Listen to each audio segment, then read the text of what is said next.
नमस्कार, मैं हूं अनिल सिंघवी और जी बिजनेस पर लगा है वेल्थ चेकअप कैंप। जी हां, हर रोज हम आपको मिलवा रहे हैं बाजार के जाने माने और दिग्गज वेल्थ क्रिएटर से, जिन्होंने कमजोर बाजार में आपको बड़ी वेल्थ बनाने के फॉर्मूले बताने हैं। और इस कड़ी में आज बाजार के जाने माने दिग्गज और MK वेंचर्स के फाउंडर मधु केला साहब हमारे साथ कार्यक्रम में हो रहे हैं शामिल।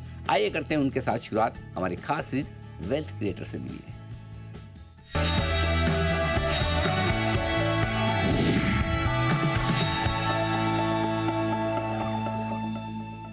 एक बेहद खास मेहमान जिन्हें आप जानते पहचानते हैं, लेकिन एक बड़ा जो उनके करियर में जो बदलाव आया है वो बड़ा इंटरेस्टिंग है। आप स्टॉक मार्केट कवर करते करते फंड मैनेजर बनते हैं, और फंड मैनेजर से आप जब एंटरप्रेन्योर बनते हैं और खुद के लिए और अपने इन्वेस्टर्स के लिए वेल्थ बनाने में क्या फ़र्क है और दोनों जगह किस तरह के अलग अलग अनुभव हैं। बाजार की तेज़ी और मंदी के कई साइकिल उन्होंने देखे हैं और हर एक में किस तरह से पैसा बनाने के गुर और कमजोरी के बाजार में क्या कुछ सीखा जाए, आज ये जानने की कोशिश करते हैं मधु केला साहब से। मधु सर, बहुत बहुत स्वागत है आपका, धन्यवाद समय देने के लिए, स्टूडियो में आने के लिए। Always pleasure.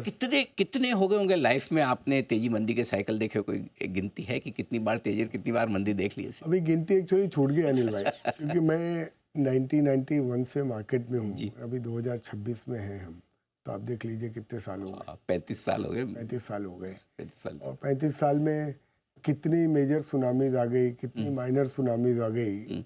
मार्केट आप जैसे आपको मालूम है हर साल ही कम से कम एक दो बार तो अनएक्सपेक्टेड मूव देता है। तो बहुत साल हो गए। तो वो कहते हैं ना कि डर सबको लगता है, गला सबका सूखता है, तो मंदी आती तो डर लगता है थोड़ा। डर तो लगता है अनिल भाई, there is no doubt about it. और दूसरा क्या है, हम ये बाजार सबको हम्बल बनाता है। जब आपको लगता है ना कि मुझे सब कुछ आ गया, डेढ़ होशियार हूँ मैं, डेढ़ होशियार हो गया हूँ, तब एक बेसिकली तब वापस आपको ये लेसन देता है, where there is still a long way to go and you always remain my student, you don't try to become my teacher. बिल्कुल सही। अच्छा, डर सबको लगता है लेकिन डर के आगे जीत भी है। बिल्कुल राइट। तो वो उस डर के माहौल में अपने आप को आप कैसे मजबूत रखते हैं?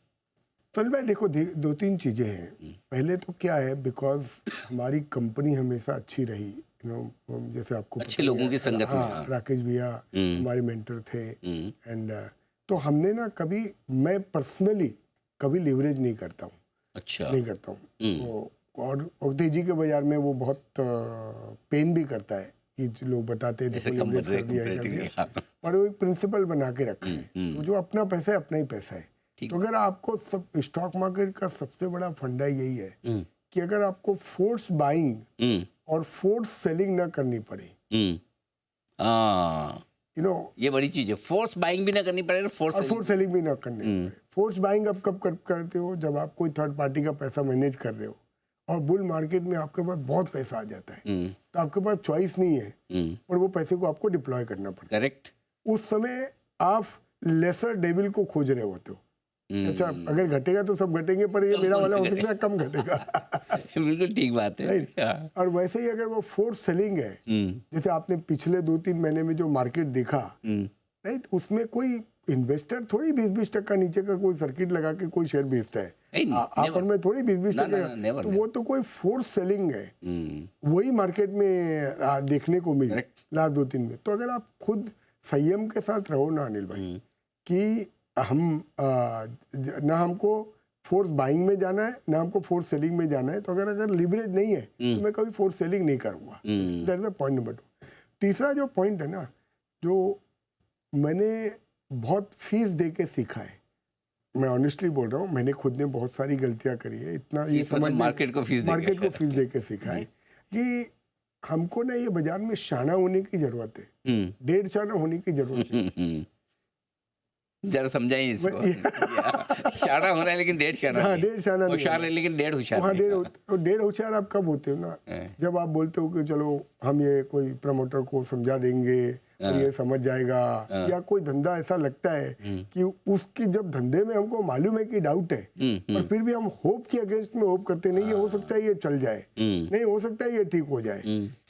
प्लस हम समझते हैं अरे बिल्कुल परफेक्टली मैं तो यहाँ पे बेच दूंगा और फिर घट जाएगा बाजार तो मैं ले लूँगा और फिर एकदम बॉटम में ले लूँगा, फिर टॉप में बेच दूंगा, मैं ए ले लूँगा और बी में बेच दूंगा और बी ले लूँगा और वापस सी में चला जाऊँगा और सी ले लूँगा और फिर डी में चला जाऊँगा।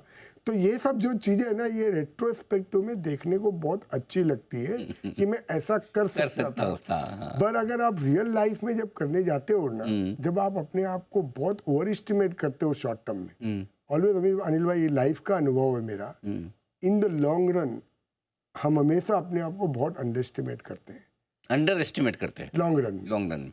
और इन द शॉर्ट टर्म हम अपने आप को बहुत ज्यादा ओवर एस्टिमेट करते हैं। बात तो सही है एकदम, बिल्कुल ठीक है, बराबर की नहीं? 100% बिल्कुल। हाँ, लॉन्ग टर्म में हम कितने पैसे बना सकते हैं हम अपने ये अंदाजा ही नहीं लगता है। क्या क्या बहुत बन जाएंगे, बहुत क्या पॉसिबिलिटीज है। शॉर्ट टर्म में हमको हमेशा ये लगता है कि बाजार घटेगा और मैं वहाँ से मैं जाके खरीद लूंगा शेयर और एकदम प्रिसाइज पॉइंट आउट कर लूंगा। तो फिर अगर आप बहुत छोटे इन्वेस्टर हो ना, 2-5 हज़ार 10,000 शेयर लेना बेची कर रहे हो, तब तो आप वो फिर भी कर सकते हो। जब आप 2-4-5% कंपनी का लेना चाहते हो ना, जो भगवान की दया से मैं करना चाहता हूँ, तो ये सब मिथ्या है कि मैं एकदम परफेक्ट भाव में बेच दूंगा और मैं दूसरा कोई परफेक्ट भाव में मेरे को मिल जाएगा। अब जैसे देखो ना, लास्ट ये जो रैली आई जी, ऑफलेट रैली, मैं बोल सकता हूँ 100 में 101 आदमी बैरिश हो गए थे। करेक्ट, राइट, सब बेरिश, सबका होप खत्म हो गया था। तो ये किसी ने ना ये करेक्शन इतना जोर से एस्टिमेट किया, ना ये रिकवरी इतनी एस्टिमेट करी। तो सपोजिंग आपने बहुत होशियार भी थे, अगर आपने बेच भी दिया, तो ये कोई शेयर अभी कितने सारे अच्छे अच्छे शेयर 30-40% बढ़ गए हैं ये 1500 पॉइंट की रैली में। सही बात है। तो वो कैसे हो सकता है ना कि आपको वो एकदम बॉटम में आपको इतना क्वांटिटी चाहिए, वो क्वांटिटी मिल जाएगा। तो पूरा दुख दर्द जो मतलब है वो ये है कि तेजी में हम बेच नहीं पाते हैं। Yes. ऐसा लगता है कि 26,000 पे बेच देते तो बहुत बढ़िया होता, और मंदी में ले नहीं पाते, 22,000 पे ले नहीं पाए। तो ये दोनों जो मन में हमेशा वो फिर ये रहता है कि भावना है कि अरे यार हम तो मिस कर गए, बेचने का भी मिस कर गए, लेने का भी मिस कर गए। इससे बाहर निकलने का तरीका क्या है? नहीं, इसका बाहर निकलने का तरीका एक ही अनिल भाई, जैसे मैंने बोला, अगर आपको लिवरेज नहीं है और आपने कोई ऐसी कंपनियां नहीं खरीद रखी है, कचरा नहीं है, जो कचरा नहीं है, जहाँ बहुत ज्यादा फ्रॉथ है, फिर आप 26,000 में बेचने का गम आप उस चीज का करो जिसमें फ्रॉथ बहुत था, आपको पता था कि ये वैल्यूएशन नहीं सस्टेनेबल है, और आपने वो नहीं किया वहां पे बिकॉज आपको फियर ऑफ मिसिंग आउट था, आप फियर ऑफ मिसिंग आउट था, बाजार भयंकर मोमेंटम में था और आप नहीं बेच पाए, राइट? तो वो आपको जरूर गम होना चाहिए, because it's not about the index, it is not about 26,000 और 22,000, इट इज अबाउट कि जो शेयर बहुत डिस्प्रपोर्शनेट रिटर्न दे चुके हैं और जो शेयर में आपको लग रहा है कि वैल्यूएशन फ्रॉथ है, अर्निंग का ग्रोथ, जैसे आपने सिर्फ एक एग्जांपल के लिए बात कर रहे हैं, कितनी सारी ब्लू चिप कंपनीज है अनिल भाई जो लास्ट 5 साल में जिन्होंने क्लोज टू 2-3-4% का कैगर भी नहीं किया है। करेक्ट, एक नहीं, बहुत आपको पता है 2500 होगी, राइट? अब उसको इंडेक्स से क्या फर्क पड़ गया, पर वो कंपनियां 5 साल पहले 4 साल पहले दिख रहा था कि फटीग हो गया है, valuation had gone, they're a big good quality company. Take for instance, just for a discussion purpose, जैसे एशियन पेंट ले लो, अब ऊपर में 3,500 का भाव हुआ और 5 साल 6 साल हो गया वो भाव ही नहीं आया, 1700 नीचे में। तो वही बोला, तो आप क्या फिर इंडेक्स की अपन बात करें कि 26,000 या 22,000? तो द फंडा सिंपल, अगर अपन इसको बहुत सिंपल रखे ना अनिल भाई, कि ये जो इंडिया का जो मार्केट है, because of volatility, and this is my mantra, I will tell you simple, because of volatility, market gives you phenomenal chances to buy as well as sell shares. तो जब आप ये डिसिप्लिन रखो कि आप बेचोगे तो वो पीक नहीं बनाओगे। करेक्ट। तो सपोजिंग मैंने बहुत सारे शेयर बेचे अनिल भाई बी ग्रुप में लास्ट 1-1.5 साल में, और कई शेयर मैंने जैसे 100 में लिया था और 500 में बिक गया और 500 वाला 1000 भी हो गया, तो मैं उसको रिग्रेट नहीं कर सकता हूँ, राइट? कि अभी ठीक है, मेरे तकदीर में जो था, जितना मुझे समझ में आया तो मैंने बेच दिया, अब वो 1000 वाला वापस 500 हो गया, पर मुझे पता है वो मेरी क्वांटिटी बिक ही नहीं सकती है अभी 500 में भी। बेचना है, बड़ा बेचना है तो तेजी में ही बेच सकते हैं, बड़ा लेना तो मंदी में ही बेच। Exactly, that is exactly what I am saying you. तो आप अपना ये डिसिप्लिन बना के रखो ना कि मेरे को जब लेना है, मेरा तो बड़ा सिंपल है, रुपए की 3 अठन्नी आपको मिल रही है, अगर 3 अठन्नी मिल रही है तो बाजार कोई भी हो हमको शेयर लेना ही है, और ये मान के चलना है कि जो हम लेंगे वो कभी बॉटम नहीं होगा। लेकिन वो जो 3 अठन्नी वाला मामला आपने बताया उसमें प्रॉब्लम एक तो है कि जब नीचे गिरता तब 3 के 1 अठन्नी भी नहीं बचती। अगर अच्छा चलो चलो गलती से बच भी गई या किसी की रेगुलर इनकम आ रही, पैसे है भी, तो हिम्मत नहीं होती। और वही बात है ना सर, वो हिम्मत कहाँ से आएगी? वो हिम्मत आएगी आपके कन्विक्शन के साथ। वो हिम्मत आएगी आपका क्वालिटी ऑफ वर्क जो आप करते हो, वो आपकी जो कंपनी में जो आपकी समझ है ना, पहले तो वो डेवलप करना पड़ेगा ना। सी, कोई टिप लेके कभी हिम्मत नहीं आती है। अगर किसी ने आपको बोल दिया कि आप ये ले लेना करके, मैं आपको बोल दूं आपके कान में जाके ये ले लेना, पर आपने अगर समझ के नहीं किया है ना, और बाजार का भाव घटेगा तो घबराहट होगी आपको। अगर मैंने और मेरे जैसा जो है ना, जैसे सपोज किसी ने समझ के किया है, बहुत सारे शेयर मेरे भी घट गए लास्ट 2-3 महीने के अंदर, 4 महीने के अंदर, पर हमने समझ के किया था। और हमने क्या है, वही मिस्टेक्स करी है जो हम अफोर्ड कर सकते हैं। ठीक बात, ये बड़ी मिस्टेक का भी एक बहुत बड़ी बात है अनिल भाई। अगर आप वो मिस्टेक करो ना जो आप अफोर्ड कर सकते हो, तब तो आप गेम में बने रहोगे। और आपने मिस्टेक वो कर दी जो आप अफोर्ड ही नहीं कर सकते हो इन जो ग्रीड के कारण, तो आप ये गेम से ही आउट हो जाओगे। ये तो अनिल भाई इसको बड़ा सिंपल रखो आपके रिटेलर्स के लिए, तो मैं बोलता हूँ they are in actually in a very good position like me. किसी का रिस्पॉन्सिबिलिटी है नहीं। Most of the retail investors are investing their own money. Most of the people I am seeing who are there, right, उनकी खुद की saving वो डाल रहे हैं। तो अगर हम लाइफ को बड़ा सिंपल रखें ना, कि हम लेवरेज ना करें और आड़े तिरछे फ्रॉथ वाले शेयर्स में जहां सिर्फ स्टोरियां चल रही है ना, वहां पे ना जावे। जो आपने देखा जैसे 5-7 रुपए में भी सुज़लॉन में स्टोरी थी और 80 रुपए में भी सुज़लॉन में स्टोरी थी। करेक्ट। वो 5 रुपए में भी आइडिया में स्टोरी थी और 20 रुपए में भी आइडिया में स्टोरी थी, राइट। तो अब पब्लिक कहाँ पे जाके कौन से फ्रॉथ में अपने आप को जकड़ लेती है in order of that grid. Correct. If we can just avoid that now, this market is beautiful, I can tell you. There is no other market like this, which gives you so many opportunities to buy and sell stocks at deep discount and sell it at a significant premium. ठीक बात है। अच्छा, ऐसे market में जब खराब हो, अच्छे करेक्शन आए, सबसे बड़ा क्वेश्चन मार्क तो एक ही चीज़ पे लगता है कि तेज़ी खत्म तो नहीं होगी, बुल रन इज ओवर। तो क्या ये समझे कि इंडिया के मार्केट के बुल रन पे क्वेश्चन मार्क है, या इस तरह के झटकों से फर्क नहीं पड़ता? बिल्कुल ही क्वेश्चन मार्क नहीं अनिल भाई। आप आज ये वेल्थ क्रिएशन सीरीज चला रहे हो। जी जी। हिंदुस्तान में पैसा किन लोगों ने बनाया है? जिन्होंने हिंदुस्तान के ऊपर फेथ रखा है, राइट, जिन्होंने स्टॉक मार्केट के ऊपर फेथ रखा है। ये तो कुछ नहीं है, ये क्या है, बुल मार्केट ओवर हो गया। मतलब क्या 2 महीने के करेक्शन से कोई बुल मार्केट ओवर हो जाता है क्या? कि आप 26,000 के निफ्टी पे थे, अभी भी आप 23,500 पे, उसमें क्या बुल मार्केट ओवर हो गया? द क्वेश्चन ये है कि अगर आपने कोई ऐसा शेयर खरीद लिया जो 90% घट गया है, तो आपके लिए ओवर हो गया है।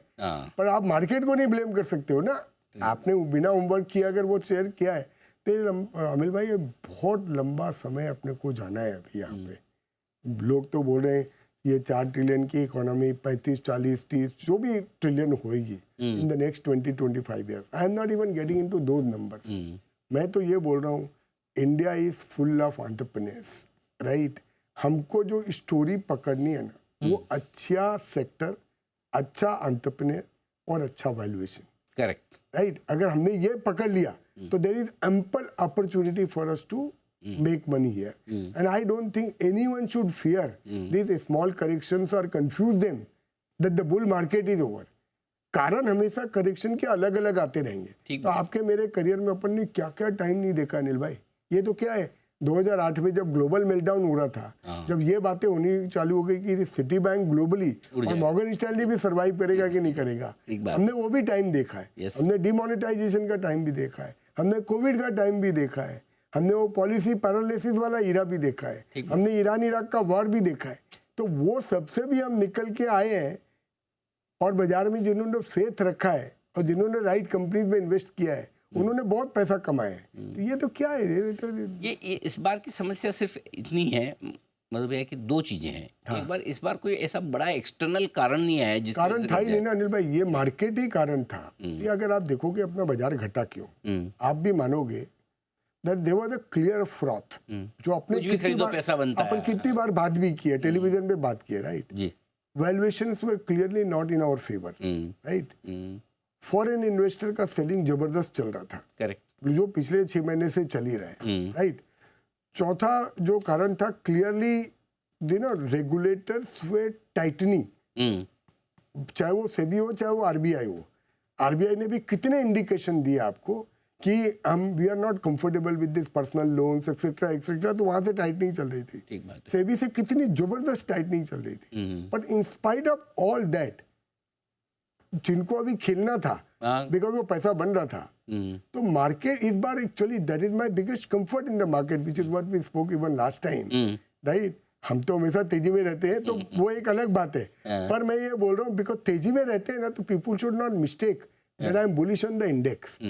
I am bullish on those opportunities which the market is providing on the bottom up basis. So I am just saying, अगर उस समय ये क्लियर कट इंडिकेशन होने के बाद भी अगर मैं कोई बी ग्रुप के शेयर एकदम एग्जॉर्बिटेंट प्रीमियम पे ले रहा हूँ because market is continue to make money for me, then I can't blame the market. तो we fail on their own weight. और अमीर भाई, मैं इसी को कनेक्ट करके बोलता हूँ आपको, 3-4 चीजें हुई है। एक साल पहले हम 2024-25 देख रहे थे, अब हम 2025 से ऑलरेडी एंड में आ गए। 3-4 महीने के बाद हम 2026-27 देखेंगे, राइट। तो वैल्यूएशन का करेक्शन वैसे ही हो गया। सेकंड, प्राइजेस काफी घट गए। आपको ये दिख रहा है कि कितनी सारी जगह पे सिग्निफिकेंट करेक्शन हो गया। ठीक बात है। तीसरा, ये जो आरबीआई के गवर्नर आए हैं, इन्होंने क्लियर इंडिकेशन दिया है कि they are in a corrective mode. तो इंटरेस्ट रेट घट चुका है, लिक्विडिटी वो लोग इन्फ्यूज कर रहे हैं, एफएक्स मार्केट को स्टेबलाइज करने की कोशिश कर रहे हैं, है ना। आपने सेबी के चेयरमैन का भी इंटरव्यू भी पढ़ा होगा जी। They are willing to, and I am sure आप एक करोगे भी, they are willing to listen. He has clearly said that if there are grievances of foreign investors which we can correct, we would like to correct, and I am sure this is the first step, right? इसमें एक बात पक्का है अनिल भाई, ये जो capital gains जो है ना, ये एक्चुअली बहुत बड़ी ग्रीवेंस है for foreign investors. If this can be addressed in one form और दी अदर ना, तो फिर वो पैसा बहुत जोर से आएगा, आना चाहिए। बिकॉज इंडिया में क्या है, if you are a foreign investor, आज जैसे मैं भी कोई एफआई को एडवाइस करता हूँ, तो पहले तो मैं टैक्स यहाँ पे भरता हूँ, शॉर्ट टर्म और लॉन्ग टर्म, और उसके बाद उनके पास जो पैसा जाता है उसमें भी वो लोग टैक्स भरते हैं, डबल टैक्स हो जाता है। तो डबल टैक्सेशन है, राइट। तो ये कहीं पे अगर एड्रेस हो सके ना ये बात, तो फॉरेनर का पैसा वापस जोर से आना चालू होगा। बिकॉज मार्केट्स ना, चाइना का मार्केट इतना सस्ता हो गया, तो part of the money is actually gone to China. तो मैं ये देखता हूँ जिन कारणों से ये करेक्शन हुआ था ना, वो कारण एक एक करके अपने आप को सेल्फ करेक्ट कर रहे हैं, और मार्केट ने भी अपने आप को सेल्फ करेक्ट कर दिया है, correct, by having this steep fall and passing 6 month. अभी ये मंदी जो करेक्शन है वो भी अक्टूबर से मार्च हो गया, तो 6 महीने का करेक्शन तो आ गया ना अनिल भाई। जो ही मैं बोल रहा हूँ, अब हम 2026-27 की बात करने लगेंगे 3-4 महीने के बाद। चौथा, मैं आपको एक बड़ा हिडन कारण बोलता हूँ आपको, ये जो इंडेक्स का वैल्यूएशन है ना, ये हमने इंटरनल काम किया है। कोई बोलता है ना कि स्मॉल कैप का वैल्यूएशन बहुत ज़्यादा हो गया है, आप इंडेक्स का, तो आप एक काम करो, सिर्फ जो टॉप 10 मोस्ट वैल्यूड इंडेक्स की कंपनियां है ना, जैसे सपोजिंग सॉपर स्टॉप है, उसका पी मल्टीपल ऑप्टिकली 900 दिखाता है, पर 900 का पी थोड़ी है, बिकॉज वो 2 क्वार्टर का रिजल्ट खराब आया, इसलिए वो पी मल्टीपल ऑप्टिकली खराब दिखा रहा है, तो वो पूरे ओवरऑल इंडेक्स का पी मल्टीपल को हला के दे रहा है। ये भी बात सही है, राइट। हाँ। तो आप टॉप 10 टॉप 15 वेरिएंस को अगर हटा दो ना, एक्सेप्शनल को हटा के देखोगे ना, तो market is may be 25% cheaper than what it is looking like. Oh, ये इंटरेस्टिंग बात बताई आपने, बहुत। ये डेटा क्रंचिंग की है, ये डेटा क्रंचिंग किया, उतना महंगा है नहीं जितना दिख रहा है। ठीक बात है, बराबर। अच्छा, एक चीज़ और, कि हर बार हम कहते हैं कि जब भी वापस एक बार करेक्शन या मंदी के बाद तेजी बनती है, लीडरशिप बदलती है, तो इस बार भी आपको लगता है ऐसी लीडरशिप बदलेगी क्या? कुछ मेरा जोर से बोल रहे हैं भाई, आपको लास्ट टाइम जयपुर में I was the only loan voice was still bullish.